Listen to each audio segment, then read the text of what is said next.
Saya atas nama Ketua Fraksi, berhubung Pak Dr. Djajili Juwaini sedang ada tugas yang lain, saya diamanahkan untuk menyampaikan keynote speaker dan juga sambutan dalam acara Fokus Group Discussion penyertaan modal negara ke BUMN untuk siapa. Ya, bolehlah tepuk tangan buat acara ini. Tentu pertama kepada Pak Amin Aka, terima kasih anggota Komisi 6. Tapi saya lihat belum ada nih perwakilan dari Erick Thohir. Ya, ini karena materinya masalah ini atau karena ada apa saya nggak tahu. Pak Amin dan Bu Nevi anggota Komisi 6 yang lebih tahu nanti. Ya, diingetin aja. Atau mungkin karena ada Pak Saididu. Ya, ya. Terima kasih, abangku. Pernah kita 6 bulan ketemu di Komisi 6 di 2010 awal, ya, waktu dia masih sekretaris BUMN, sekretaris Kementerian BUMN, ya, sestama kalau tidak salah. Sudah hadir di sini, terima kasih. Kemudian narasumber Pak Dr. Tauhid dari Indef, ya, terima kasih. Pak Sunarsip, ya, ini juga sudah tidak asing lagi, ya. Dan juga alhamdulillah teman-teman dari Gapensi ini. Mohon maaf tidak saya sebut satu persatu, tapi secara khusus saya harus menyebut karena ini senior saya, Pak Dr. Diding. Ya, Pak Dr. Diding ini kenal sejak tahun 90. Ya, kenapa?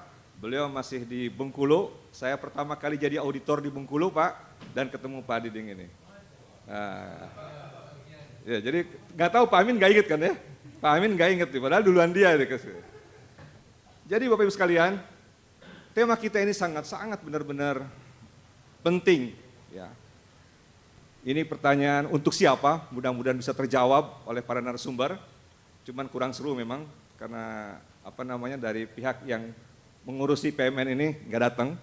Tapi tidak apa-apa. Tanpa mengurangi itu, yang penting publik tahu apa yang dilakukan oleh PKS, apa yang dilakukan oleh para legislatornya, apa yang dilakukan oleh tentu para pengamat, para pandangan-pandangan para pengamat, para ahli dan sebagainya. Baik sekalian, kita tahu bahwa PMN ini sumbernya adalah dari APBN.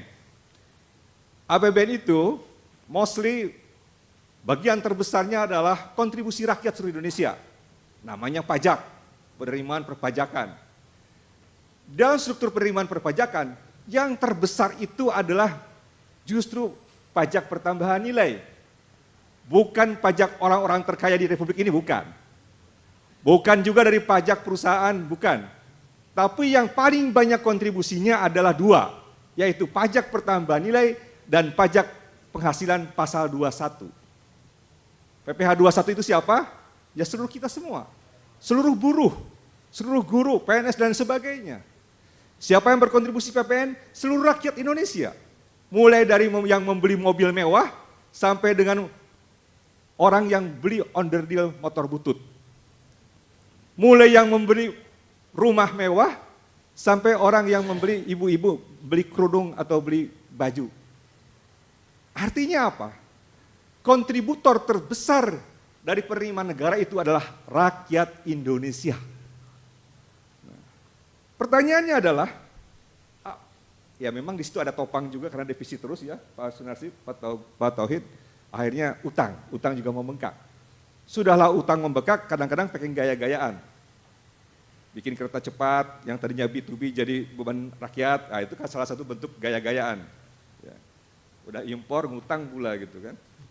Bapak Ibu sekalian, ya, karena PMN ini bersumber dari APBN, padahal konstitusi kita jelas mengatakan bahwa APBN itu harus dikelola secara terbuka dan ujungnya di dalam konstitusi kita mengatakan bahwa APBN itu harus digunakan sepenuhnya untuk kemakmuran rakyat.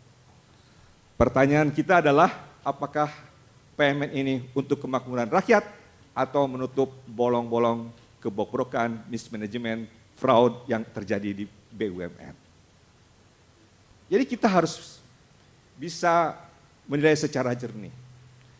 Bisa dibayangkan, ketika ada Perpu 1 tahun 2020, Perpu itu lahir karena ada kondisi COVID.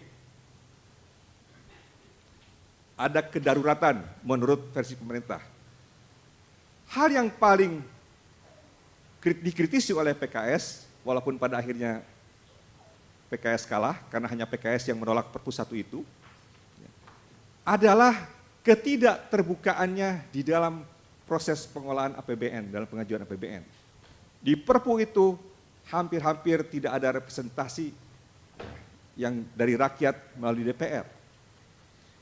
Dan kita ketahui baik sumber maupun penggunaan Perpu itu terus terang perlu dipertanyakan keterbukaannya. Padahal itu adalah amanah konstitusi. Dan patut diingat juga, selama berlakunya Perpu nomor 1 yang kemudian jadi Undang-Undang nomor 2 tahun 2020 itu puluhan triliun APBN kita digunakan untuk PMN. Pertanyaannya adalah, PMN yang berikan pada saat masa COVID itu benar-benar untuk kemakmuran rakyat, benar-benar terkait dengan COVID, kedaruratan, atau untuk apa? Mungkin nanti Bapak Ibu sekalian sebagai para narasumber bisa membukanya. Kami fraksi PKS tidak ingin uang negara ini digunakan untuk sesuatu yang bukan manfaatnya kemakmuran rakyat. Bisa dibayangkan, dari sekian banyak BUMN, ada berapa BUMN yang berkontribusi kepada APBN, kepada rakyat melalui dividen? Hanya beberapa saja. Paling-paling industri perbankan, di mana dia punya resiliensi ketika dia COVID. Kemudian ada Pertamina. Pertamina juga karena ada kompensasi, mungkin gede banget kompensasinya dari pemerintah. Kemudian PLN. PLN karena sudah di cap, pasti diuntungkan, dapat margin. Bukan karena masalah prestasi pengolahan BUMN. Yang betul-betul pure, memang ada resiliensi dan memang menguntungkan, mungkin itu adalah perbankan. Tapi itu juga paradoks. Ketika perekonomian turun, ya, ketika rakyat menjerit, bahkan pemerintah minta burden sharing kepada Bank Indonesia, justru para pemilik bank, ya, itu berpesta pora dengan membagi dividen dan ROI yang besar. Kalau itu banknya BUMN, ya patut disyukuri. Tapi kenapa justru tidak ada selama ini PMN untuk bank-bank BUMN misalnya melakukan buyback sehingga persentasenya lebih naik kembali? Bapak sekalian, kita tidak ingin ya, bahwa PMN ini digunakan justru disampaikan atau diberikan kepada BUMN-BUMN yang terjadi fraud dan mismanagement. Bapak Ibu sekalian, kita tahu Garuda, Jiwasraya itu secara gamblang terjadi fraud dan mismanagement di sana. Dan banyak BUMN lainnya. Kemudian perusahaan-perusahaan karya. Kita tidak menolak kebutuhan infrastruktur termasuk tol. Tetapi pertanyaannya adalah ya, di mana peran sektor swasta di dalam kontribusi sebagai kontributor pembangunan? Bukankah undang-undang kita menganut demokrasi ekonomi? Kalau negara dominan di dalam pengembangan yang sesungguhnya bukan merupakan hajat hidup orang banyak, maka ya, peran swasta itu menjadi jangan sampai termarginalkan. Apalagi kita ketahui bahwa ternyata para pelaksana daripada BUMN itu sendiri itu kan mitra-mitra dari swasta juga. Pertanyaannya dari kata Gapensi mungkin atau kata Kadin, kenapa enggak langsung ke kami aja begitu kan? Lebih efektif, lebih efisien, kira-kira begitu cara berpikirnya. Tapi itulah keputusan dilakukan oleh pemerintah. Kami di DPR harus bisa mengawal bagaimana benar-benar PMN ini memiliki multiplier efek buat kemakmuran rakyat. Jangan sampai ya, kita ketahui sekarang sudah ada kasus dan saya punya keyakinan karena saya berlatar belakang audit dan juga lebih khusus forensik audit, coba diaudit ya, dengan tujuan tertentu. Itu harga satuan dari jalan tol, LRT, ya, kereta cepat, dan lain sebagainya yang proyek-proyek besar itu, ya, itu ada markup atau tidak. Pastikan itu. Karena setiap satu perak markup saja ada ketidakwajaran, itu sesungguhnya telah mengkhianati rakyat Indonesia karena sesumbernya adalah dari APBN dan APBN adalah dari pajak rakyat. Para narasumber yang saya hormati dan para peserta, terima kasih atas kehadirannya. Semoga kita berkontribusi salah satunya melalui FGD ini betul-betul agar PMN ke depan betul-betul bermanfaat bagi kepentingan rakyat. Kalau tidak bisa diyakini untuk kemakmuran rakyat, ya harusnya kita mempertanyakan dengan 1000 pertanyaan. Kita harus mengkritisi dan kalau perlu memang kita menolaknya. Tapi Bapak-Bapak semua narasumber adalah orang-orang yang merdeka, berpendapat sebebasnya, karena inilah negara demokrasi.